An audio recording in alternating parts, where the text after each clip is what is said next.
ಇವರೇನು ಮಾಡ್ತಾ ಇದಾರಲ್ಲ ಕಡುಬು ಇದು ಕಡುಬು. ಇದು ಅವಳಿಗೆ ಪ್ರಿಯವಾದ ವಸ್ತು, ಅವಳಿಗೆ ಇದು ಬೇಕು ಊಟದಲ್ಲಿ. ಆಮೇಲೆ ಚಿತ್ರಾನ್ನ ಇದೆ, ಕೋಸಂಬರಿ ಮಾಡಿದ್ದಾರೆ, ಅಲ್ಲಿ ಚಟ್ನಿ ಇದೆ, ಚಿತ್ರಾನ್ನ, ಮೊಸರನ್ನ. ಆಮೇಲೆ ಇಲ್ಲಿ ಮಾಡೋದು ಮಾತ್ರ ಕಟ್ಟಿಗೆ ಒಲೆಯಲ್ಲಿ ಹೇಳಿದ್ದು. ಇದು ನೈವೇದ್ಯದ ಪಾತ್ರೆ ಇವೆರಡು. ಬೆಳ್ಳಿದು. ಆಮೇಲೆ ಇದರಲ್ಲಿ ಒಂದ್ರಲ್ಲಿ ತುಪ್ಪ ಇರುತ್ತೆ, ಒಂದ್ರಲ್ಲಿ ಸಾರು ಇರುತ್ತೆ, ಹಣ್ಣು ಕಾಯಿ ಮತ್ತೆ ಇದು ಗೆಜ್ಜೆ ವಸ್ತ್ರ. ಬನಶಂಕರಿ ದೇವಿಯ ಉಡಿ ಸಾಮಾನುಗಳು. ಇದು ದೇವಿ ಗುಡಿಯಲ್ಲಿ ಬಂದಿರೋ ಗರ್ಭಗುಡಿಯಲ್ಲಿ ಬಂದಿರೋದು ಉಡಿ. ಇದೆಲ್ಲ ನಾವು ಸೆಗ್ರಿಗೇಟ್ ಮಾಡ್ತೀವಿ ಇಲ್ಲಿ ಬಂದ್ಬಿಟ್ಟು. ಎಲ್ಲ ರೈತರು ತಾವು ಏನು ಪ್ರಥಮ ಬೆಳೆ ಬರೆದಿರ್ತಾರಲ್ಲ ಎಲ್ಲ ತಂದು ಫಸ್ಟ್ ದೇವಿಗೆ ಅರ್ಪಿಸ್ತಾರೆ. ಇವತ್ತು ಅವಳಿಗೆ ವಿಶೇಷ ತರಕಾರಿಯಿಂದ ಅಲಂಕಾರ. ನಾವು ಬೆಳಗ್ಗೆ ಹಾಕಿರ್ತೀವಿ ಸೀರೆ, ಈಗ ಯಾರು ಮಡಿಲೇ ಹೋಗ್ತಿರ್ತಾರಲ್ಲ ಅವ್ರಿಗೆ ಇವ್ರು ಮಡಿ ಇರ್ತಾರೆ, ಇವ್ರನ್ನ ತಗೊಂಡು ಹೋಗಿ ಅಲ್ಲಿ ಕೊಟ್ಮೇಲೆ ಅವ್ರು ಆ ಸಾರಿ ಉಟ್ಕೊಂಡು ಮಡಿಲೇ ಹೋಗ್ತಾರಲ್ಲ. ಉತ್ತಿಷ್ಟೋತ್ತಿಷ್ಟ ಬನಶಂಕರಿ ಉತ್ತಿಷ್ಟ ಜಗದಂಬಿಕೆ. ಬಾದಾಮಿಯ ಬನಶಂಕರಿ ಜಾತ್ರೆ ನೋಡ್ತಾ ಇದ್ರಲ್ಲ, ಬನ್ನಿ ಈಗ ಅರ್ಚಕರ ಮನೆ ಒಳಗಡೆ ಹೋಗೋಣ. ಅವ್ರ ಮನೆ ಹೇಗಿದೆ, ಪಾರಂಪರಿಕವಾಗಿ ಇಲ್ಲಿ ಪೂಜೆ ಮಾಡೋಂಥ ಅರ್ಚಕರು. ಅಲ್ಲಿ ವಿಶೇಷವಾಗಿ ನೈವೇದ್ಯ ತಯಾರಾಗುತ್ತೆ ಜಾತ್ರೆ ದಿವಸಕ್ಕೆ ಅಂತ. ಇವತ್ತು ತಯಾರಾಗ್ತಾ ಇದೆ. ಏನದು ನೈವೇದ್ಯ, ಹೇಗಿರುತ್ತೆ, ಹೇಗೆ ತಯಾರಾಗುತ್ತೆ, ಕುಟುಂಬ ಹೇಗಿದೆ ನೋಡೋಣ ಬನ್ನಿ. ಅಲ್ಲಿ ನೋಡಿ ಕಾಣಿಸ್ತಾ ಇದೆಯಲ್ಲ ಸ್ನೇಹಿತರೆ, ಅದೇ ನಮ್ಮ ಅರ್ಚಕರ ಕುಟುಂಬದ ಮನೆ. ನೋಡಿ ದೇವಸ್ಥಾನದ ಒಳಗಡೆ ಇದೆ, ಅದೇ ದೇವಸ್ಥಾನ, ನಮ್ಮ ಬಲಕ್ಕಿರೋದು ದೇವಸ್ಥಾನ. ನನ್ನ ಹೆಸರು ದತ್ತಾತ್ರೇಯ ಪೂಜಾರ್ ಅಂತ. ನಾನು ಈ ದೇವಸ್ಥಾನದ ಅರ್ಚಕ ವಂಶದ ಒಬ್ಬ. ಅಂದರೆ ಈ ದೇವಸ್ಥಾನ ಪೂಜಿಸೋಕೆ ಒಂದು ಅರ್ಚಕ ಪರಂಪರೆ ಇದೆ. ನಮ್ಮದು ಅರ್ಚಕ ವಂಶ ಎಷ್ಟು ದೊಡ್ಡದಿದೆ ಅಂದರೆ 6 ಕವಲುಗಳಾಗಿದೆ. ಸೊ ವರ್ಷ ಒಂದೊಂದು ಕವಲುಗಳು ನಾವು ಪೂಜೆ ಮಾಡಿಕೊಂಡು ಹೋಗ್ತೀವಿ. ಸೊ 6 ವರ್ಷಕ್ಕೊಮ್ಮೆ ನಮ್ಮದು ಟರ್ನ್ ಬರುತ್ತೆ. ಒಂಥರ ಈ ಪರ್ಯಾಯ ನಡೀತಲ್ಲ ಅದೇ ಥರ ಒಂದು ವರ್ಷ ಒಬ್ಬೊಬ್ಬರಿಗೆ ಬರ್ತಾ ಇರುತ್ತೆ. ಹೌದು. ಸೊ ನಮ್ದು ಯಾವುದು ಪರಿಹಾರ ಇರುತ್ತಲ್ಲ ಅವರಿಗೆ ಸಾಲಕರಿ ಪೂಜಾರು ಅಂತ ಹೇಳ್ತಾರೆ. ಸಾಲಕರಿ ಪೂಜಾರು ಅಂತ ಕರೀತಾರೆ. ಅವರಿಗೆ ಇಳ್ಕೊಳ್ಳೋಕ್ಕೆ ಇದು ಮಾಡೋಕ್ಕೆ ಎಲ್ಲ ಇದು ಜಾಗ, ನಮ್ಮದು ಮನೆ ಇದು. ಸೊ ಇಲ್ಲಿ ದೇವಿಗೆ ದಿನನಿತ್ಯ ಹೋಗೋ ನೈವೇದ್ಯ ಅದರದ್ದೆಲ್ಲ ಅಡುಗೆ ಆಗೋದು ಇಲ್ಲೇ ಆಗುತ್ತೆ. ಇಲ್ಲಿಂದ ನೈವೇದ್ಯ ಹೋಗುತ್ತೆ. ಬನ್ನಿ ಸರ್, ಬನ್ನಿ ಒಳಗಡೆ ಹೋಗೋಣ, ನೋಡೋಣ. ಅರ್ಚಕರ ಮನೆ, ಬನಶಂಕರಿ ದೇವಸ್ಥಾನ ಪೂಜಿಸೋ ಅರ್ಚಕರ ಮನೆ ಇದು.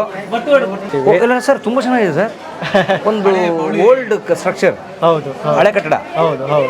ವಾವ್, ಸ್ನೇಹಿತರೆ ಅಡುಗೆ ಆಗುತ್ತೆ ಇಲ್ಲಿ. ಕಟ್ಟಿಗೆಯಿಂದನೇ ಅಡುಗೆ ಆಗೋದು, ಒಲೆಯಿಂದ.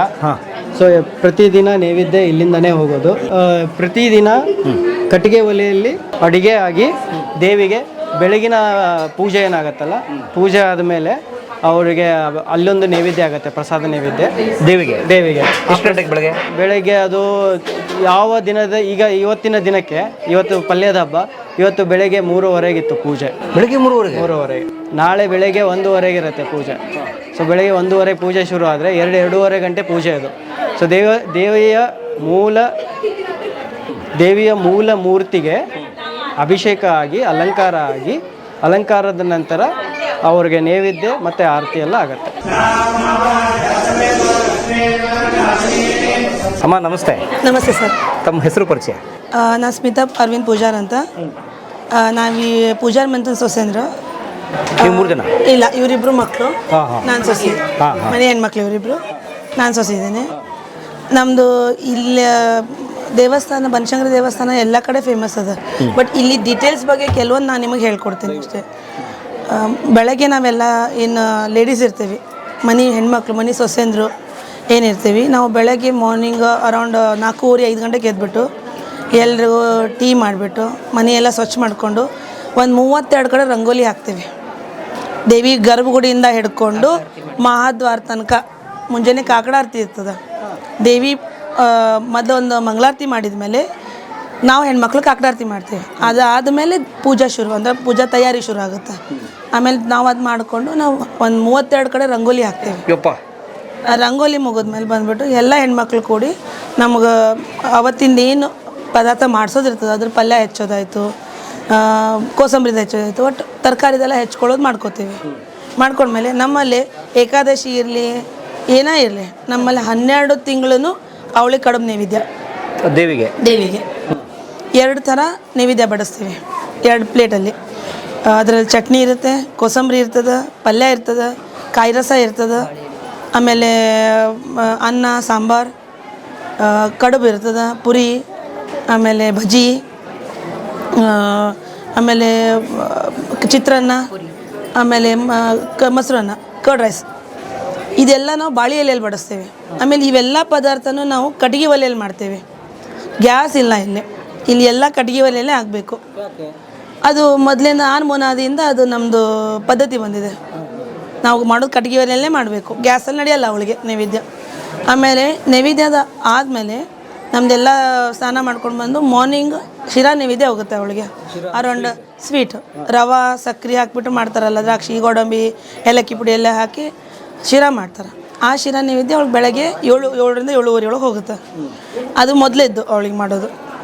ಅದು ಮುಗಿಸ್ಕೊಂಡು ನಾವು ಬಂದಮೇಲೆ ಎಲ್ಲರೂ ಮಡಿ ಬಟ್ಟೆ ಹಾಕ್ತೀವಿ. ಮಡಿ ಬಟ್ಟೆ ಅಂದ್ರೇನು, ನಾಷ್ಟ ಮಾಡೋಕ್ಕಿಂತ ಮುಂಚೆ ನಮ್ಮ ಬಟ್ಟೆ ಅಂದರೆ ಸಾರಿ ಆಯಿತು, ಅವರು ಗಂಡು ಮಕ್ಳು ಪಂಚೆ ಶಲ್ಯ ಆಯಿತು, ಅವನ್ನೆಲ್ಲ ನೀರಲ್ಲಿ ಹಿಂಡ್ಬಿಟ್ಟು ಎಲ್ಲ ಈ ಥರ ಹಾಕ್ತೀವಿ.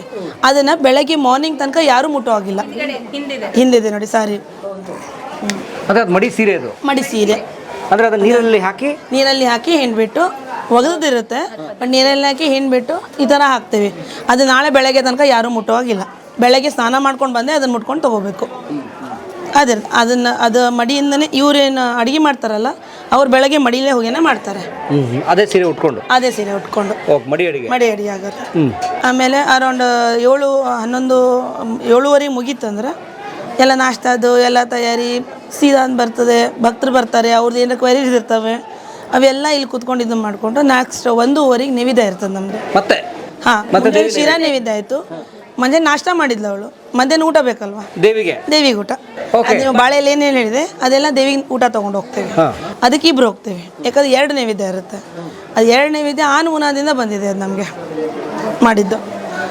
ಅದು ನೈವೇದ್ಯ ಮಾಡಿಸ್ಬಿಟ್ಟು ಅದನ್ನು ತೊಗೊಂಡು ಹೋಗ್ತೇವೆ. ಅದನ್ನು ಹೆಂಗೆ ನಮ್ಮಲ್ಲಿ ಕಚ್ಚಿ ಉಟ್ಕೊಂಡು ಹೋಗ್ಬೇಕು, ನಾರ್ಮಲ್ ಸಾರಿ ಇಲ್ಲ, ಕಚ್ಚಿ ಸೀರೆ ಉಟ್ಕೋಬೇಕು. 9 ಕಚ್ಚಿ ಸೀರೆ 9 ಗಜ ಅಂತಾರಲ್ಲ, 9 ಗಜದ್ದು.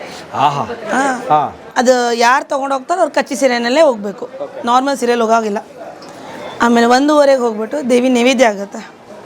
ದೇವಿ ನೈವೇದ್ಯ ಮಾಡ್ಕೊಂಡು ಬಂದ್ಬಿಟ್ಟು ನಮ್ದೆಲ್ಲ ಊಟ ಆಗುತ್ತೆ. ಊಟ ಆದಮೇಲೆ ಮತ್ತೆ ದೇವಿಗೆ ಏನು ನೈವೇದ್ಯ ಮಾಡಿದಿರಲ್ಲ ಅದೇ ನಿಮ್ಮ ಮೆನು ಕೂಡ ಊಟ? ಹೌದು, ಸೇಮ್ ಮೆನು, ಅದೇ ನೈವೇದ್ಯ ಇರುತ್ತೆ. ಸೊ ದೇವಿಗೂ ದೇವಿ ಭಕ್ತರಿಗೂ ಒಂದೇ ಪ್ರಸಾದ? ಎಸ್, ಒಂದೇ ಪ್ರಸಾದ. ಆಮೇಲೆ ನಿಮ್ಮ ಊಟ ಸ್ಟಾರ್ಟು? ನಮ್ಮದು ಊಟ ಆಗುತ್ತೆ. ಊಟ ಆದಮೇಲೆ ಈವ್ನಿಂಗ್ ಅರೌಂಡ್ 7:30 ಪಲ್ಲಕ್ಕಿ ಸೇವೆ ಇರುತ್ತೆ. ಅವಾಗ ಅವಳಿಗೆ ಪಂಚಕಜ್ಜಾಯ ನೈವೇದ್ಯ ಮಾಡ್ತೀವಿ. ಈಗ ನಾವು ಟೀ ತೊಗೊಳ್ಳೋ ಸ್ನ್ಯಾಕ್ಸ್ ತೊಗೊಳಲ್ವಾ, ಆ ಥರ ಅವಳಿಗೆ ಸ್ನ್ಯಾಕ್ಸ್. ದೇವಿಗೆ ಸ್ನ್ಯಾಕ್ಸ್ ಪಂಚಕಜ್ಜಾಯ ಅದು ಅವಳಿಗೆ ಇಷ್ಟ ಅಂತ ಅದನ್ನ ಕೊಡ್ತೀವಿ ಅವಳಿಗೆ. ಅದು ಅವಳದು ಅದಾಗ್ಬಿಟ್ಟು ಪಂಚಕಜ್ಜಾಯ ಆದಮೇಲೆ ಅವತ್ತಿಂದ ದೇವಿದು ಏನು ನೈವೇದ್ಯದಿರುತ್ತೆ ಅದು ಮುಗೀತು. ನೈಟು ಎಲ್ಲ ನೈವೇದ್ಯ ಆಗಿ 7:30 ಪಲ್ಲಕ್ಕಿ ಸೇವೆ ಆದಮೇಲೆ ರಾತ್ರಿ ದೇವಿಗೆ ಶಯನೋತ್ಸವ ಇರುತ್ತೆ. ಮಲ್ಕೊಳ್ಳೋದು ಅವಳನ್ನ ಹೆಂಗೆ ಮಗುಗೆ ಜೋಗ ಮಲಗಿಸ್ತೀವಿ ಹಾಗೆ ಎಲ್ಲ ಜೋಗ ಆಡಿ ಮಲಗಿಸ್ತಾರೆ. ಅಂದರೆ ಭಜನೆ, ದೇವಿ ಹಾಡು ಇರುತ್ತೆ, ಆ ಹಾಡು ಹಾಡಿ ಮಲಗಿಸ್ತಾರೆ ಅವಳನ್ನ. ತೊಟ್ಲ ತೂಗ್ತೇವೆ ಅವಳಿಗೆ. ಅವಾಗ 9:30 ಅವಳಿಗೆ ಮಲಗಿಸಿ ನಿದ್ರೆ ಸಮಯ ಆಕೆಗೆ 9:30 ಆಗುತ್ತೆ. ಶಯನೋತ್ಸವ ಅಂತಾರೆ. ಅವಳು ಮಲಗಿಸ್ಬಿಟ್ಟು ಡೋರ್ ಕ್ಲೋಸ್. ಆಮೇಲೆ ನಮ್ಮ ಗುಡಿದು ಇನ್ನೊಂದೇನೆಂದರೆ ಬೆಳಗ್ಗೆ ಓಪನ್ ಆಗಿದ್ದು ನೈಟ್ 9:30 ಗರ್ಭಗುಡಿ ಬಂದು ನಡು ಯಾವ ಟೈಮಲ್ಲೂ ನಾವು ಅದನ್ನು ಕ್ಲೋಸ್ ಮಾಡಲ್ಲ. ಮಧ್ಯಾಹ್ನ ಊಟ ಟೈಮಲ್ಲಿ ಏನು ಇಲ್ಲ. ನಮ್ಮನೆ ಜೆಂಟ್ಸ್ ಏನಿದ್ದಾರೆ ಅವರು 4 ಜನ ಇದ್ದರೆ 2 ಒಳಗಡೆ ಇರ್ತಾರೆ, ಇವ್ರು ಊಟ ಮಾಡ್ಕೊಂಡ್ಬಿಟ್ಟು ವಾಪಸ್ ಅವರು ಅವರಿಬ್ಬರನ್ನ ಕಳಿಸ್ತಾರೆ. ಸೊ ಬಂದ್ ಮಾಡುವಾಗಿಲ್ಲ. ಅದು ನಮ್ಮದು ಅಂದರೆ ಎಲ್ಲ ಟೆಂಪಲಲ್ಲಿ ಮಧ್ಯಾಹ್ನ 1 ತಾಸಿಗೆ ಬಂದು 2 ತಾಸು ಬಂದು ಅಂತ ಇರುತ್ತೆ. ನಮ್ಮಲ್ಲಿ ಹಂಗಿಲ್ಲ. ಫ್ರಮ್ ಮಾರ್ನಿಂಗ್ 5 ಗಂಟೆಗೆ ಏನು ಓಪನ್ ಆಗಿರುತ್ತೆ, ರಾತ್ರಿ 9:30 ಕ್ಲೋಸ್ ಆಗೋದು. ಎಷ್ಟು ಗಂಟೆ ಬೆಳಗ್ಗೆ ಓಪನ್ ಆಗೋದು? ನಾರ್ಮಲ್ ಡೇಸಲ್ಲಿ 5 o'clock ಅವ್ರು ಓಪನ್ ಮಾಡ್ತಾರೆ. ನಾ ಹೇಳಿದ್ನಲ್ಲ ಕಾಕಡಾರತಿ ಮಾಡಿ ರಂಗೋಲಿ ಅದರಲ್ಲೂ ಓಪನ್ ಮಾಡ್ತಾರೆ. ಬಟ್ ಈ ಹುಣ್ಣಿಮೆ ಆಯಿತು, ಜಾತ್ರೆ ಆಯಿತು, ಇವತ್ತಂತೂ 3 ಗಂಟೆ, ಇವತ್ತು ಪಲ್ಯದ ಹಬ್ಬ, ಇವತ್ತು 3 ಗಂಟೆಗೆ ಓಪನ್ ಮಾಡಿದ್ದಾರೆ. ನಾಳೆ ತೇರು ಅವಳದು ಜಾತ್ರೆ ಹುಣ್ಣಿಮೆ, 1 ಗಂಟೆ ಪೂಜೆ ಶುರು ಆಗುತ್ತೆ. 1 ಗಂಟೆ ನಾವು ಬಿಫೋರ್ 1 ಗಂಟೆಯಲ್ಲಿ ಅವರಿಗೆ ಆರತಿ ಮಾಡಿ ರಂಗೋಲಿ ಹಾಕಿ ಕೊಡಬೇಕು. ಅದು ಅರೌಂಡ್ 12 o'clock ನಾವು ಎದ್ಬಿಟ್ಟು ನಾವು ಕೆಲಸ ಮಾಡಬೇಕು. ಓಕೆ. ಗುಡಿ ಸುತ್ತ ನೀವು 36 ಕಡೆ ರಂಗೋಲಿ ಇರುತ್ತೆ. ರಂಗೋಲಿ ಹಾಕೋದು. ಎಷ್ಟು ಹೆಣ್ಮಕ್ಳಿದ್ದೀರಿ? ಹೆಣ್ಮಕ್ಳು ಮತ್ತು ಸೊಸೆಂದ್ರ? ನಾವು ಅರೌಂಡ್ ಸೊಸೆಂದ್ರ ಮಕ್ಕಳೆಲ್ಲ ಕೂಡ 50 ಜನ ಆಗುತ್ತೆ. 50ರಿಂದ 60 ಫೀಮೇಲ್ ಕ್ರೌಡೇ? ಹಾಂ. ಒಂದು ಪಾಳ್ಯದಲ್ಲಿ ಒಂದು ಶಿಫ್ಟ್. Very nice. ಸೊ ಇಲ್ಲಾಂದ್ರೆ ದೇವಿ ಕೆಲಸ ಮಾಡೋಕ್ಕಾಗಲ್ಲ, ಸಿಂಗಲ್ ಹ್ಯಾಂಡೆಡ್ ಮಾಡೋಕ್ಕಾಗಲ್ಲ. ಅವಳ ಕೃಪಾ ಅಂದ್ರೆ ನಮ್ಮ ಎಲ್ಲರೂ ಬಾಂಡಿಂಗ್ ಚೆನ್ನಾಗಿದೆ. ಹೀಗಾಗಿ ಈ ಬಾಂಡಿಂಗ್ ಇಂದ ಕೆಲಸ ಸರಿಯಾಗಿ ಹೋಗುತ್ತೆ. ಈ ಓರ್ಗಿತ್ತಿರಿ ಕಿರಿಕೋ ನಾಲ್ಕನೇ ಅದೆಲ್ಲ ಕಿರಿಕಿಲ್ಲ ನೋಡಿ, ಎಷ್ಟು ಜನ ನಿಂತಿದ್ದಾರೆ. ಕಿರಿಕಿಲ್ಲ, ಎಂಜಾಯ್ಮೆಂಟ್ ಇರುತ್ತೆ. Very nice, very nice. ಜಾತ್ರೆ ಜೋರಾಗಿ ನಡೀತಾ ಇದೆ. ಓಕೆ. ಇದು ನಿಮ್ಮ ಮನೆನಾ? ಇದು ಅಡುಗೆ ಮನೆ. ಅಂದರೆ ನಮಗಿರೋದು ದೇವಿಗೆ ನೈವೇದ್ಯ ಮಾಡೋದು ಅದೆಲ್ಲ. ಓಕೆ. ನಮಗಿರೋದು ಹಿಂದ್ಗಡೆ ರೂಮ್ಸ್ ಕೊಟ್ಟಿರ್ತಾರೆ. ಓಹೋ, ಪ್ರತಿ ಕುಟುಂಬಕ್ಕೆ. ಈಗ ಹೆಂಗಿದೆ ಅವಳ್ದು ಹೆಂಗೆ ಬಂದು ನಮ್ದು ಹಂಗೆ 10-10ವರೆಗೆ ನಾವು ಇದನ್ನು ಕ್ಲೋಸ್ ಮಾಡ್ತೀವಿ. ಅವ್ರ ಊಟ ಆಗಿ ನಮ್ಮ ಊಟ ಆಗಿ ಆದ್ಮೇಲೆ ಕ್ಲೋಸ್ ಮಾಡ್ತೀವಿ. ಬಟ್ ಇಲ್ಲೇನಿದೆ ಅಲ್ಲ, ಈ ಸ್ಥಾನದಲ್ಲಿ ನೀವೇ ನಿಂತಿದ್ದೀರಾ, ಈ ಸ್ಥಾನದಲ್ಲಿ ಅಕಸ್ಮಾತ್ ನಮ್ಮ ಎಲ್ಲ ಎಕ್ಸ್ಪೀರಿಯೆನ್ಸ್ ಆಗಿದ್ದು ಎಲ್ಲ ಲೇಡೀಸಿಗೂ ಆಗಿದ್ದು. ನಾವೇನಾದರೂ ಮಾಡಬೇಕಾದ್ರೆ ಅರೆ ಇದಿಲ್ಲ ನೋಡಿ ಇವತ್ತು ಇದಕ್ಕೆ ಏನೋ ಒಂದು ಪಲ್ಯ ಬೇಕಿತ್ತು ಅಥವಾ ಏನಾದರೂ ಒಂದು ಬೇಕಿತ್ತು ನಮಗೆ, ಆಯಿಲ್ ಅನ್ಕೊಂಡು ಏನೋ ಒಂದು ಐಟಮ್, ತುಪ್ಪ ಬೇಕು. ಈಗ ತುಪ್ಪ ಖಾಲಿ ಆಗಿದೆ ಅಲ್ಲ, ಇವತ್ತು ತರಲಿಲ್ಲ. ಇಷ್ಟೊಂದು ಹಾಫ್ ಆನ್ ಅವರಲ್ಲಿ ಯಾರಾದರೂ ಭಕ್ತರು ತಂದು ಕೊಡ್ತಾರೆ. ಇದು ಎಲ್ಲ ಲೇಡೀಸಿಗೆ ಆಗಿದ್ದು ಎಕ್ಸ್ಪೀರಿಯನ್ಸ್ ಇದು. ಇಲ್ಲ ಅನ್ಸ್ಕೊಡಲ್ಲ. ಆಕೆನೇ ಕಳಿಸ್ಬಿಡ್ತಾಳೆ. ಬರುತ್ತೆ. ಏನು ನೀವೇನು ಇಚ್ಛೆ ಮಾಡ್ತೀರಾ, ಏನು ಹೇಳ್ತೀರಾ ಅದೇ ಆಗುತ್ತೆ. ಅದು ಇಲ್ಲ ಅಂತ ಅದು ನೀವು ಯಾವ ಪ್ಲೇಸಲ್ಲಿ ಇದ್ದೀರ ಈ ಮನೆಯಲ್ಲಿ ಮಾತ್ರ ಆಗೋದು. ಅವಳ ನೈವೇದ್ಯ ಎಲ್ಲ ಆಗುತ್ತೆ ಅಲ್ಲ. ಡ್ರೈ ಫ್ರೂಟ್ಸೇ ಇಲ್ಲ ಅನ್ಕೋತಿರ್ತೀವಿ, ರಾತ್ರಿ ಕ್ವಿಂಟಲ್ ಗಟ್ಟಲೆ ಡ್ರೈ ಫ್ರೂಟ್ಸ್ ಬರುತ್ತೆ. ಅದು ಯಾಕೆ ಇಲ್ಲೇನೋ ಶಕ್ತಿ ಇದೆ ಸರ್. ಅಲ್ಲ ಇದು ಹೇಳಿದೆ ಅದಕ್ಕೆ ಅಂದರೆ ನೀವು ತಿಳ್ಕೊಳ್ಳಿ, ಅವಳು ಅಲ್ಲೇ ಕೂತ್ಕೊಂಡು ನಮ್ಮ ಮನಸ್ಸಲ್ಲಿ ಏನು ನಡೀತಾ ಇದೆ ಅವಳು ತಿಳ್ಕೊತಾಳೆ. ಯಾವುದೇ ತೀರ್ಥದಿಂದ ತಂದು ನೈವೇದ್ಯ ಅದು ಪೂಜಾಕ್ಕಾಗಲಿ ಅಡಚಣೆ ಮಾಡ್ಲಿಕ್ಕೆ ಕೊಡಲ್ಲ. ನೀವು ಇಲ್ಲ ಅಂದರೆ ಇಮ್ಮಿಡಿಯೇಟ್ಲಿ ಬರುತ್ತೆ, ಯಾರಾದರೂ ತಂದು ಕೊಡ್ತಾರೆ. ಸೊ ಇದು ಒಬ್ಬರಿಗಲ್ಲ, ಎಲ್ರಿಗೂ ಆದ ಎಕ್ಸ್ಪೀರಿಯನ್ಸ್ ಇದು, ಎಲ್ಲ ಲೇಡೀಸಿಗೂ ಆಲ್ಮೋಸ್ಟ್ ಆಲ್. ಇವರೇನು ಮಾಡ್ತಾ ಇದ್ದಾರಲ್ಲ ಕಡುಬು, ಇದು ಹಾಂ, ಇದು ಅವಳಿಗೆ ಪ್ರಿಯವಾದ ವಸ್ತು. ಅವಳಿಗೆ ಇದು ಬೇಕು, 12 ಮಂತ್ಸು ಬೇಕು ಅವಳಿಗೆ ಊಟದಲ್ಲಿ. ಆಮೇಲೆ ಚಿತ್ರಾನ್ನ ಇದೆ, ಕೋಸಂಬರಿ ಮಾಡಿದ್ದಾರೆ, ಅಲ್ಲಿ ಚಟ್ನಿ ಇದೆ, ಚಿತ್ರಾನ್ನ, ಮೊಸರನ್ನ ಎಲ್ಲ. ಆಮೇಲೆ ಇಲ್ಲಿ ಮಾಡೋದು ಮಾತ್ರ ಕಟ್ಟಿಗೆ ಒಲೆಯಲ್ಲಿ ಹೇಳಿದ್ನಲ್ಲ. ಓಕೆ, ಇಷ್ಟು ಹೊಗೆ ನೀವು ಗ್ಯಾಸ್ಗೆ ಶಿಫ್ಟ್ ಆಗ್ಬೋದಲ್ಲ? ಹೊಗೆ ಜಾಸ್ತಿ ಇದೆಯಲ್ಲ, ಇವಾಗ ಗ್ಯಾಸ್ಗೆ ಹಾಕೊಂಡು ಆರಾಮಾಗಿ ಸ್ವಲ್ಪ ರಿಲ್ಯಾಕ್ಸ್ ಆಗಿದೆ ಸರ್. ಅದು ವಂಶ ಪಾರಂಪರ್ಯದಿಂದ ಬಂದಿದೆ ಅಲ್ಲ. ಓಕೆ. ಅವ್ರು ನಮ್ಮ ಬುನಾದಿ ಆದ ಬುನಾದಿಯಿಂದ ಮಾಡಿದ್ದನ್ನು ನಾವು ನಡ್ಸ್ಕೊಂಡು ಹೋಗ್ತಾ ಇದ್ದೀವಿ. ಮೇ ಬಿ ಇದಕ್ಕೋಸ್ಕರ ಏನೋ ಒಂದು ವಿಶೇಷ ಇದೆ ಇಲ್ಲಿ. ನಾವು ಗ್ಯಾಸಿಗೆ ಶಿಫ್ಟ್ ಆದರೆ ಅವಳೆಲ್ಲ ಶಿಫ್ಟ್ ಆಗಬಾರ್ದು ಅಂತ. ಸೊ ಪದ್ಧತಿ ಮೇಂಟೈನ್ ಮಾಡಬೇಕು. ಅಡಿಗೆ ಅಲ್ಲೇ ಅಡಿಗೆ ಆಗಬೇಕು, ಅದರಲ್ಲೇ ಅಡಿಗೆ ಆಗಬೇಕು. ಓಕೆ, ಅದೇನು ಸ್ಟ್ರಿಕ್ಟ್ ಟ್ರೆಡಿಷನ್ ಹಾಕಿದ್ದಾರೆ ಹಿರಿಯರು, ಅದನ್ನೇ ಮಾಡ್ತಾ ಇದ್ದೀವಿ. ಸೊ ಈ ಜಾತ್ರೆ ಎಷ್ಟು ಜನ ಭಕ್ತಾದಿಗಳು ಬರಬಹುದು ಒಂದು ಜಾತ್ರೆಗೆ, ನಿಮ್ಮ ಬನಶಂಕರಿ ಜಾತ್ರೆಗೆ? ನಮ್ಮ ಕುಟುಂಬ ಕೇಳ್ತಿದ್ದೀರಾ? ಸರ್ ಲಕ್ಷಾನ್ಗಟ್ಲೆ ಇರುತ್ತೆ ಸರ್. 3 ಲಕ್ಷ ಕೇಳಿದ್ರು ಈಗ 10 ಲಕ್ಷ ಆಗ್ಬೋದಾ? ಹೇಳಿದಂಗೆ ವರ್ಷದಿಂದ ವರ್ಷಕ್ಕೆ ಹೆಚ್ಚಿಗೆ ಆಗ್ತಾ ಇದೆ. 6 ಫ್ಯಾಮಿಲೀಸ್ ಇದೆ ಸರ್. ಒಂದೊಂದು ಇಯರ್ ಒಂದೊಂದು ಫ್ಯಾಮಿಲಿ ಇದನ್ನು ನಾವು ನಿಭಾಯಿಸ್ತೀವಿ. ಸೂಪರ್. ಬಟ್ ಆ 6 ಫ್ಯಾಮಿಲೀಸ್ ಅಂದರೆ 6 ಫ್ಯಾಮಿಲೀಸ್ ನಮ್ಗೆ ಏನಾದರೂ ಅಡಚಣೆ ಬಂದರೆ ಅವರೆಲ್ಲ ಬಂದು ಹೆಲ್ಪ್ ಮಾಡ್ತಾರೆ. ಇದು ನಮ್ಮ ಗುಡಿ, ನಮ್ಮಿದು, ನಾವು ಭಕ್ತರಿಗೆ ಸರ್ವ್ ಮಾಡಬೇಕು ಅನ್ನೋದು ನಮ್ಮ ಇಚ್ಛೆ. ನಮಗೇನಾದರೂ ಆಗಲಿಲ್ಲ ಅಂದರೆ ಅವ್ರು ಬಂದು ಮಾಡ್ತಾರೆ, ನಾವ್ಯಾಕೆ ಮಾಡೋದು ಅಂತ ಹಂಗೆ ಯಾರಲ್ಲೂ ಇಲ್ಲ. ಥ್ಯಾಂಕ್ಸ್ ಅಮ್ಮ. Thank you sir. ಇದನ್ನು ತೋರಿಸಿ, ನೈವೇದ್ಯದ ಪಾತ್ರೆಗಳು. ಇದು ನೈವೇದ್ಯದ ಪಾತ್ರೆ, ಇವೆರಡು ದಿನ ಹೇಳಿದ್ನಲ್ಲ, 2 ನೈವೇದ್ಯ ಅಂತ ಇದರಲ್ಲಿ. ಆಮೇಲೆ ಬೆಳ್ಳಿದು. ಆಮೇಲೆ ಇದರಲ್ಲಿ ಒಂದರಲ್ಲಿ ತುಪ್ಪ ಇರುತ್ತೆ, ಒಂದರಲ್ಲಿ ಸಾರು ಇರುತ್ತೆ. ಇದು ದೇವಿಗೆ ಆರತಿಗೆ. ಆಮೇಲೆ ಇದ್ರ ಮೇಲೆ ಸ್ಪೆಷಲಿ ಅಂದರೆ ಬಾಳೆ ಎಲೆ ಹಾಕ್ತಾರೆ, ಅದು ಕುಡಿಬಾಳೆ ಎಲೆ ಅಂತ. ಅಲ್ಲ, ಈ ಥರದ್ದೇನೆ ಇದೇ ಶೇಪಲ್ಲೇ ಇರುತ್ತಲ್ಲ ಅದು. ಓಕೆ, ಇದ್ರ ಮೇಲೆ ಅದನ್ನ ಇಟ್ಬಿಟ್ಟು ಅದ್ರ ಮೇಲೆ ಮಾಡ್ತಾರೆ. ಓಕೆ ಓಕೆ, ಆ ಥರ ನೋಡಿ, ಆ ಥರ ಈ ಥರದ್ದು.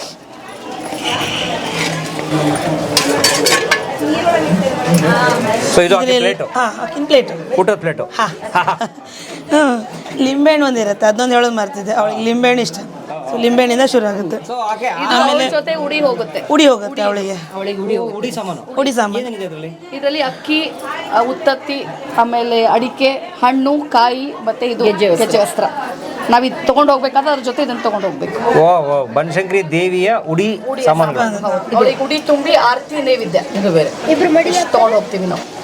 2 ನೈವೇದ್ಯ ಜೊತೆ ಒಬ್ರು ಅರ್ಶಿನ ಕುಂಕುಮದ್ದು, ಒಬ್ರು ಉಡಿದು ತೊಗೊಂಡು ಒಳಗಡೆ ಹೋಗ್ತಾರೆ. ಓಕೆ.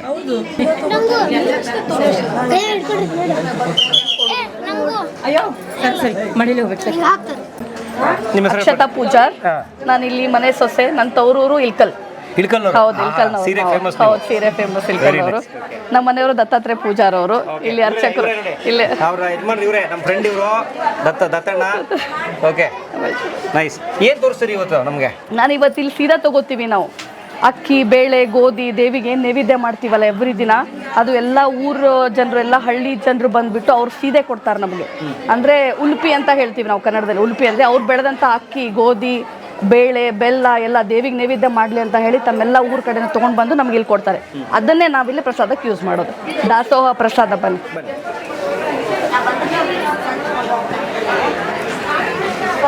ಇದು ಅಕ್ಕಿ, ಈ ತರ ಎಲ್ಲ. ಈಗ ಇವ್ರು ಕೊಡ್ತಾ ಇದಾರಾ? ಇದು ಉಡಿ. ಇದು ದೇವಿ ಗುಡಿಯಲ್ಲಿ ಬಂದಿರೋ ಗರ್ಭ ಗುಡಿಯಲ್ಲಿ ಬಂದಿರೋದು ಉಡಿ. ಉಡಿ ತುಂಬಿರೋದು ಅಲ್ಲಿ ಬಂದು ಇದೆಲ್ಲ ನಾವು ಸೆಗ್ರಿಗೇಟ್ ಮಾಡ್ತೀವಿ ಇಲ್ಲಿ ಬಂದ್ಬಿಟ್ಟು. ಉಡಿ ಎಲ್ಲ ಮಿಕ್ಸ್ ಆಗ್ಬಿಟ್ರೆ ಯಾಕಂದ್ರೆ ಅಲ್ಲಿ ಎಲ್ಲ ಸೆಗ್ರಿಗೇಟ್ ಮಾಡಕ್ ಆಗಲ್ಲ ಗರ್ಭಗುಡಿಯಲ್ಲಿ. ಸೊ ನಾವ್ ಇಲ್ಲಿ ಸೆಗ್ರಿಗೇಟ್ ಮಾಡ್ಬಿಟ್ಟು ಅದೆಲ್ಲ ಬೇರೆ ಬೇರೆ ಉತ್ತತ್ತಿ ಒಂದ್ ಕಡೆ, ಅಡಿಕೆ ಒಂದ್ ಕಡೆ, ಎಲೆ ಒಂದ್ ಕಡೆ ಎಲ್ಲ ಬೇರೆ ಬೇರೆ ಮಾಡ್ಬಿಟ್ಟು ಸೆಗ್ರಿಗೇಟ್ ಮಾಡಿ ಇಲ್ಲಿ ಇಡ್ತೀವಿ. ಆಮೇಲೆ ಇಲ್ಲಿ ಉಲುಪಿ ತಗೋತೀವಿ ನಾವು, ಅಂದ್ರೆ ಅಕ್ಕಿ, ಬೇಳೆ, ಬೆಲ್ಲ, ಗೋಧಿ ಹಿಟ್ಟು, ಮೈದಾ ಹಿಟ್ಟು ಎಲ್ಲ ಕೊಡ್ತಾರೆ. ಅದು ಈ ತರ ಎಲ್ಲ ಬಿಚ್ಚು ಇಲ್ಲಿ ಹಾಕೊಂಡು ಹೋಗ್ತೀವಿ. ಇದು ಅಕ್ಕಿ,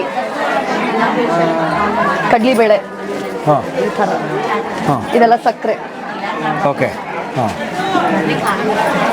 ಇದು ಹಿಟ್ಟು, ಗೋಧಿ ಹಿಟ್ಟು, ಮೈದಾ ಹಿಟ್ಟು. ಬಟ್ ಈಗ ಜಾತ್ರೆ ಸಂದರ್ಭದಲ್ಲಿ ಬೇರೆ ಕಡೆ ಶಿಫ್ಟ್ ಮಾಡಿದ್ವಿ ನಾವು, ಸೀದೆ ತಗೊಳ್ಳೋ ಜಾಗ. ಸೊ ಅಲ್ಲಿ ತಗೋತಾ ಇದೀವಿ ಎಲ್ಲ ಇಲ್ಲಿ, ಯಾಕಂದ್ರೆ ತುಂಬಾ ಜನ ಆಗ್ತೀವಿ ಅಂತ ಹೇಳ್ಬಿಟ್ಟು. ಏನು ಸೀದೆ ಕೊಡೋದು ಅಂದ್ರೆ ಕಾಣಿಕೆ ಕೊಡೋದು ಅಂತ ಬೇಸಿಕ್. ಕಾಣಿಕೆ ಅಂದ್ರೆ ದೇವಿಗೆ ಅವ್ರ ರೂಪದಲ್ಲಿ ನಮ್ ಸೀದೆ ಕೊಡ್ತೀವಿ, ಅದರಿಂದ ನೀವು ನೈವೇದ್ಯ ಮಾಡಿ ದೇವಿಗೆ ನೈವೇದ್ಯ ಮಾಡಿ ಅಂತ ಹೇಳಿ. ಸೊ ನಾವು ಅವ್ರು ಏನ್ ಕೊಟ್ಟಿರ್ತಾರಲ್ಲ ಇದನ್ನೇ ನಾವು ಅಡುಗೆ ಉಪಯೋಗಿಸ್ಕೊಂಡು ಅಲ್ಲಿ ದೇವಿಗೆ ನೈವೇದ್ಯ ತಗೊಂಡು ಹೋಗ್ತೀವಿ. ಹೌದು, ನೈವೇದ್ಯ ತಗೊಂಡು ದಾಸೋಹಕ್ಕೆ, ಪ್ರಸಾದಕ್ಕೆ ಎಲ್ಲ ಇಲ್ಲಿಂದನೇ ಹೋಗೋದು. ಆಮೇಲೆ ಎಲ್ಲ ರೈತರು ತಾವು ಏನು ಪ್ರಥಮ ಬೆಳೆ ಬರೆದಿರ್ತಾರಲ್ಲ ಎಲ್ಲ ತಂದು ಫಸ್ಟ್ ದೇವಿಗೆ ಅರ್ಪಿಸ್ತಾರೆ. ಒಂದು ಗೋವಿನ ಜೋಳ ಇರ್ಬೋದು, ಮನೇಲಿ ಯಾವ್ದಾದ್ರು ಒಂದು ಹಸು ಇತ್ತಂದ್ರೆ ಹಸುನ ಹಾಲು, ತುಪ್ಪ, ಬೆಣ್ಣೆ, ಮೊಸರು ಎಲ್ಲ ತಮ್ಮ ಇದ್ರಲ್ಲಿ ಏನ್ ಮಾಡಿರ್ತಾರಲ್ಲ ಎಲ್ಲ ಪ್ರಥಮ ದೇವಿಗೆನೆ. ಇಷ್ಟೇ ಬೆಳೆದಿರ್ಲಿ, ಇಷ್ಟೇ ತುಪ್ಪ ಕಾಸಿರ್ಲಿ ಮನೆಗೆ ಇಲ್ಲಿ ತಂದು ಕೊಡ್ತಾರೆ. ಸೊ ಫಸ್ಟ್ ದೇವಿಗೆನೆ ಇಲ್ಲಿ ಅರ್ಚನೆ ಆಗ್ಬಿಟ್ಟೆ ಅವ್ರು ತಗೊಂಡು ಹೋಗ್ತಾರೆ. ಆ ತರ ಎಲ್ಲ ಸಿಕ್ಕಾಪಟ್ಟೆ ತರಕಾರಿ ಬಂದಿದೆ, ನೀವು ಒಳಗೆ ನೋಡ್ಬೋದು. ಫುಲ್ ಒಂದು ಹಾಲ್ ತುಂಬಾ ತರಕಾರಿ ಇದೆ. ಬನ್ನಿ ಹೋಗೋಣ.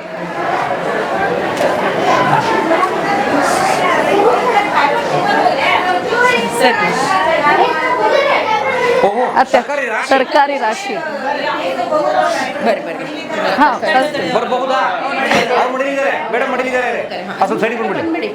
ಇದು ಮಡಿಲೆ. ನಾವು ಬೆಳಗ್ಗೆ ಹಾಕಿರ್ತೀವಿ ಸೀರೆ. ಈಗ ಯಾರು ಮಡಿಲೆ ಹೋಗ್ತಿರ್ತಾರಲ್ಲ ಅವ್ರಿಗೆ ಇವ್ರ ಮಡಿ ಇರ್ತಾರೆ, ಇವ್ರನ್ನ ತಗೊಂಡ್ ಹೋಗಿ ಅಲ್ಲಿ ಕೊಟ್ಮೇಲೆ ಅವ್ರು ಆ ಸಾರಿ ಉಟ್ಕೊಂಡು ಮಡಿಲೆ ಹೋಗ್ತಾರಲ್ಲ ಒಳಗಡೆ. ಅವ್ರಿಗೆ ಕೊಡೋರು. ಹೌದು, ಹೌದು, ಅವ್ರ ಮಡಿಲೆ ಇರ್ಬೇಕು. ಟೋಟಲ್ ಮಡಿ. ಹೌದು, ಟೋಟಲ್ ಮಡಿ. Very nice. ಸರಿ,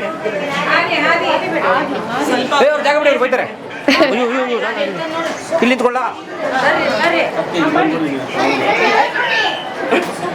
ಅಮ್ಮ. ನಮಸ್ತೆ. ಅವ್ರು ಮುಟ್ಟಂಗಿಲ್ಲ ಈಗ. ಇಲ್ಲ, ಕೈ ಕೋಲ್ ಇಟ್ಕೊಂಡವ್ರು ಅವ್ರು ತಗೊಂಡು ಹೋಗಿ ಅಲ್ಲಿ ಕೊಡ್ತಾರೆ. ಸ್ನಾನಕ್ಕೆ ಹೋಗಿರ್ತಾರಲ್ಲ ಅವ್ರಿಗೆ ಅವ್ರ ಆ ಮಡಿ ಸೀರೆ ಉಟ್ಕೊಂಡ್ ಬಿಟ್ಟು ನೈವೇದ್ಯ ತಗೊಂಡು ದೇವಿಗೆ ಹೋಗ್ತಾರೆ. ಈಗ ನಾವು ಕ್ಲಿಯರ್ ಅಲ್ವಾ ಇಲ್ಲಿ? ಇಲ್ಲಿ ಕ್ಲಿಯರ್. ಮಾಡ್ಬೋದು ಈಗ. ಇದೆಲ್ಲ ತರಕಾರಿ. ಇವತ್ತು ಅವಳಿಗೆ ವಿಶೇಷ ತರಕಾರಿಯಿಂದ ಅಲಂಕಾರ. ಇಡೀ ಅವಳು ಇವತ್ತು ತರಕಾರಿಯಿಂದಾನೇ ಮುಚ್ಚಿದಾಳ ಒಳಗಡೆ. ಹೌದ್ರಾ? ಹೌದು. ಓಕೆ. ಇದೆಲ್ಲ ತರಕಾರಿ ಬಂದಿರೋದು. ಇದೆಲ್ಲ ಭಕ್ತಾದಿಗಳು ಕೊಟ್ಟಿದ್ದು? ಹೌದು, ಭಕ್ತಾದಿಗಳು ಕೊಟ್ಟಿದ್ದೆ. ಓಕೆ. ಅದನ್ನ ಇವರೆಲ್ಲ ಸೆಗ್ರಿಗೇಟ್ ಬೆಂಗಳೂರಿಂದ ಬಂದು ಸೇವೆ ಮಾಡ್ತಾರೆ. ಬೆಂಗಳೂರಿಂದಾನೇ ಎಲ್ಲ ತರಕಾರಿ ಎಲ್ಲ ಸರ ಎಲ್ಲ ಮಾಡ್ಕೊಂಡು ಬಂದಿರ್ತಾರೆ. ಅದನ್ನ ನಾವ್ ಇಲ್ಲಿ ಕೊಡ್ತೀವಿ, ಉಳಿದೆಲ್ಲ ಇಲ್ಲಿ ಕೊಟ್ಟು ಹೋಗಿರ್ತಾರೆ. ಅದು ಇಲ್ಲ ಅನ್ನೋಗಿಲ್ಲ, ಎಲ್ಲ ಇದೆ. ಮುರೆಕಾಳು, ತೊಗರೆಕಾಳು, ನಾನು ನೋಡದಿರೋ ತರಕಾರಿನೂ ಇದೆ ಇಲ್ಲಿ. ಹೌದು, ಇದೆ. ಅಂದ್ರೆ ನೀವು ಹೆಣ್ಮಕ್ಳಿಗೆ, ಈ ಕುಟುಂಬದ ಹೆಣ್ಮಕ್ಳಿಗೆ ನಿರಂತರ ಕೆಲಸ, 24 ತಾಸು ಕೆಲಸ. ನಮ್ಗೆ ರಾತ್ರಿ ಒಂದು 2 hours ಮಲಗ್ತೀವಿ ನಾವು ಅಷ್ಟೇ. ಇವತ್ತಂತೂ ನಿದ್ದೆ ಇಲ್ಲ ನಮ್ ಯಾರಿಗೂ. ತಳಸ್ ಹಾಕೋದೆ ಅಂದ್ರೆ ದೇವಿ ಶಯನೋತ್ಸವ ಆದ ತಕ್ಷಣ ಗರ್ಭಗುಡಿ ಬಾಗ್ಲ ಹಾಕ್ತೀವಿ. 1 hour ಅಷ್ಟೇ ನಮಗೆ ಹಾಕಿ ಮತ್ತೆಲ್ಲರೂ ಸ್ನಾನ ಮಾಡ್ಕೊಂಡು ಗಂಡಸರು ಹೋಗ್ತಾರೆ. ಅಷ್ಟರಲ್ಲಿ ನಾವೆಲ್ಲ ಸ್ನಾನ ಮಾಡ್ಕೊಂಡು ರಂಗೋಲಿ ಇದು ಆರತಿ ಎಲ್ಲ ಮಾಡಿ ಮತ್ತೆ 1 ಗಂಟೆಗೆ ಅವ್ರ ಪೂಜೆ ಸ್ಟಾರ್ಟ್. ಸೊ ಈ ಜಾತ್ರೆಯಲ್ಲಂತೂ 1 ತಿಂಗಳು ಹಗಲು ರಾತ್ರಿ 2 ಒಂದೇ ನಮಗೆ. ಸೊ ರಾತ್ರಿ ಅದು ತರಕಾರಿ ಇದೆಲ್ಲ ಮುಗಿದು ಬಂದ್ಮೇಲೆ ನಾವು ಅದನ್ನು ಯೂಸ್ ಮಾಡಿಕೊಂಡು ನಾವು ಇಲ್ಲೆಲ್ಲ ಪಲ್ಯ, ನಮ್ಗೆ ಏನು ಬೇಕು ತರಕಾರಿಯಿಂದ ಹುಳಿ ಅದೆಲ್ಲ ನಾವು ಮಾಡ್ಕೊಂಡು ಯೂಸ್ ಮಾಡ್ಕೋತೀವಿ. ಎಲ್ಲ ನಮ್ಮ ಪೂಜಾರ್ ಕುಟುಂಬಸ್ಥರಿಗೂ ಎಲ್ಲಾನು ಅವಳಿಗೇನು ಇವತ್ತು ಅಲಂಕಾರ ಮಾಡಿರ್ತೀವಲ್ಲ ರಾತ್ರಿ ಕೊಡ್ತಾರೆ. ಅವರೆಲ್ಲ ಅವಳದ್ದು ಸಾಯಂಕಾಲ ಮೈಮೇಲೆ ಹಾಕಿದಾಗೆಲ್ಲ ತರಕಾರಿ ತೆಗೀತಾರೆ. ಅದನ್ನೆಲ್ಲ ನಮ್ಮ ಪೂಜಾರ ಬಂಧುಗಳಿಗೆಲ್ಲ ನಾವು ಕೊಡ್ತೀವಿ. ಅವ್ರು ತಮ್ಮ ಮನೆಗೆ ಹೋಗ್ಬಿಟ್ಟು ಎಲ್ಲ ತಾವು ತರಕಾರಿಯಿಂದ ಅಡುಗೆ ಮಾಡ್ಕೊಂಡು ಊಟ ಮಾಡ್ತೀವಿ. ಪ್ರಸಾದ. ಹೌದು. ನನ್ನ ಹೆಸರು ಸಂಧ್ಯಾ ಪೂಜಾರ್ ಅಂತ. ನಾನು ಮನಿ ಮೊಮ್ಮಗಳು, ಆಮೇಲೆ ಸೊಸೆಯಾಗೇನಿ ಅಂಥೇಳಿ. ಆಮೇಲೆ 108 ಪಲ್ಯದ್ದು ಇದು ಮಾಡ್ತಾರೆ, ಸರ ಮಾಡ್ತಾರೆ ದೇವಿಗೆ. ಆಮೇಲೆ 100 ನೆಲ್ಲಿಕಾಯಿ, ಆಮೇಲೆ ಅದ್ರಕ್ ಅಲ್ಲ ಅದು 8, 108 ಆಗಿಬಿಡ್ತದೆ. ಈಗೆಲ್ಲ ಪಲ್ಯ ಭಾಳ ಬರ್ತದೆ, ಮೊದಲು ಬರ್ತಿದ್ದಿಲ್ಲ, ಇಷ್ಟು ಪಲ್ಯ ಇರ್ತಿದ್ದಿಲ್ಲ. ಅವಾಗ 100 ನೆಲ್ಲಿಕಾಯಿ, ನೆಲ್ಲಿಕಾಯಿ ಹಾಕಿಬಿಟ್ರೆ 100 ಅಂತ ಆಗ್ತದೆ. ಅಲ್ಲ ಹಾಕಿಬಿಟ್ರೆ 8, 108 ಅಂತ ಲೆಕ್ಕ ಹಿಡಿದು ಅದನ್ನು ದೇವರಿಗೆ ಮೊದಲು ಸಮರ್ಪಣೆ ಮಾಡ್ತಿದ್ರು. ಈಗ ಅದು ಪ್ರಸಂಗ ಬರಂಗಿಲ್ಲ, ಬೇಕಾದಷ್ಟು ಪಲ್ಯ ಬರ್ತದೆ. ಪಲ್ಯದಿಂದನೇ ಅಲಂಕಾರ ಮಾಡ್ತಾರೆ. ಪಲ್ಯದ ಹಬ್ಬ 108 ಪಲ್ಯ, 108 ಪಲ್ಯದಿಂದ ಆಕೆಗೆ ಅಲಂಕಾರ. ಇವತ್ತು 108 ವೆರೈಟಿ ತರಕಾರಿ. ತರಕಾರಿ ಕಾಯಿ ಪಲ್ಯ ಎಲ್ಲ ಬಂತು ಅದರಲ್ಲಿ. ಪಲ್ಯದ ಹಬ್ಬ ಅಂತ ಹೇಳಿ ವಿಶೇಷ ಇವತ್ತು ಜಾತ್ರೆ ಹಿಂದಿನ ದಿನ. ಬೆಳೆಯೋ ಸೀಸನ್ ಇರ್ಬೇಕಲ್ವಮ್ಮ? ಹೌದು. ಅಂದ್ರೆ ಇದು ಥಂಡಿ ಸೀಸನ್ದಲ್ಲಿ ಒಳ್ಳೆ ಚಳಿಗಾಲ ಅಲ್ಲ? ಒಳ್ಳೆ ಫಲ ಇರುತ್ತೆ. ಒಳ್ಳೆ ಪಲ್ಯ ಎಲ್ಲ ಒಳ್ಳೇದಿರ್ತದಲ್ಲ, ಅದು ದೇವರಿಗೆ ಶಾಕಂಬರಿ. ಅವಳ ಹೆಸರು ಶಾಕಂಬರಿ. ಶಾಕಂಬರಿ ಅರ್ಥ ಏನು? ಅವಳು ತರಕಾರಿ ಅಲ್ಲ. ಇಲ್ಲಿ ಏನಿತ್ತು ಮೊದಲು ಬರಗಾಲ ಇತ್ತು, ಬರಭೂಮಿ, ನೀರಿರಲಿಲ್ಲ. ಆವಾಗ ತನ್ನ ಮೈಯಿಂದ ಅವಳು ಶಾಖ ಉತ್ಪತ್ತಿ ಮಾಡಿ ಅಲ್ಲಿಂದ ನೀರು ತಂದು ಎಲ್ಲ ತರಕಾರಿ ಬೆಳೆಸಲಿದ್ದು. ಅದಕ್ಕಾಗಿ ಶಾಕಂಬರಿ ಅಂತ ಹೆಸರು ಬಂತು. ಈ ಶಾಕಾಹಾರಿ ಸಸ್ಯಾಹಾರಿ ಅಂತಾರಲ್ಲ ಆ ಥರ ಅದು ಶಾಖ ಅಂದ್ರೆ ಸಸ್ಯಗಳನ್ನು ಬೆಳೆಸಿದ್ಲಕ್ಕೆ ಅವಳ ದೇಹದ ಶಾಖದಿಂದ ಅದರಿಂದ ಅದು ಶಾಖದಿಂದ ತರಕಾರಿ ಬೆಳೆಸಿದ್ದಕ್ಕೆ ಶಾಕಾಂಬರಿ ಅಂತ ಆಕೆಗೆ ಹೆಸರು. ಬಂದಳೆ ಶ್ರೀದೇವಿ ಬಂದಳೆ, ಭೂದೇವಿ ಬಂದಳೆ, ಚವರಿ ರಾಗುಟಿ ಹಾಕಿದ ಚಲವಿ ಬಂದಳೆ, ಚವರಿ ರಾಗುಟಿ ಹಾಕಿದ ಚಲವಿ ಬಂದಳೆ, ಬುಗುಡಿ ಮೂಗುತಿ ನಿಟ್ಟ ಸುಗುಣ ಪಾರ್ವತಿ, ನಿಟ್ಟ ಸುಗುಣ ಪಾರ್ವತಿ, ವಾರಿ ಜಾಮುಖಿ ಶಿವನೇರಿ ಬಂದಳೆ, ವಾರಿ ಜಾಮುಖಿ ಶಿವನೇರಿ ಬಂದಳೆ, ದೇವಿ ಬಂದಳೆ ಶ್ರೀದೇವಿ ಬಂದಳೆ, ಭೂದೇವಿ ಬಂದಳೆ, ಚವರಿ ರಾಗುಟಿ ಹಾಕಿದ ಚಲವಿ ಬಂದಳೆ, ಚವರಿ ರಾಗುಟಿ ಹಾಕಿದ ಚಲವಿ ಬಂದಳೆ, ಎಂಟು ಹಸ್ತದಿ ಬಿಲ್ಲು ಬಾಣ ಪಿಡಿದಳೆ, ಬಿಲ್ಲು ಬಾಣ ಪಿಡಿದಳೆ, ಕೆಟ್ಟ ದೈತ್ಯರನ್ನು ಸಂಹರಿಸಿ ಬಂದಳೆ, ಕೆಟ್ಟ ದೈತ್ಯರ ಗುಂಡಿ ಕೆಡವಿ ಬಂದಳೆ, ದೇವಿ ಬಂದಳೆ ಶ್ರೀದೇವಿ ಬಂದಳೆ, ಭೂದೇವಿ ಬಂದಳೆ, ಚವರಿ ರಾಗುಟಿ ಹಾಕಿದ ಚಲವಿ ಬಂದಳೆ, ಚವರಿ ರಾಗುಟಿ ಹಾಕಿದ ಚಲವಿ ಬಂದಳೆ, ನದಿಗೆ ಹೋದಳೆ ತೀರ್ಥ ಸ್ನಾನ ಮಾಡಿದಳೆ, ತೀರ್ಥ ಸ್ನಾನ ಮಾಡಿದಳೆ, ಮಂದಗಮನಿಯರು ತಂದು ಅಂದು ಬೆಳಗೆರೆ, ಮಂದಗಮನಿಯರು ಆರುತಿ ತಂದು ಬೆಳಗಿರೆ, ದೇವಿ ಬಂದಳೆ ಶ್ರೀದೇವಿ ಬಂದಳೆ, ಭೂದೇವಿ ಬಂದಳೆ, ಚವರಿ ರಾಗುಟಿ ಹಾಕಿದ ಚಲವಿ ಬಂದಳೆ, ಚವರಿ ರಾಗುಟಿ ಹಾಕಿದ ಚಲವಿ ಬಂದಳೆ.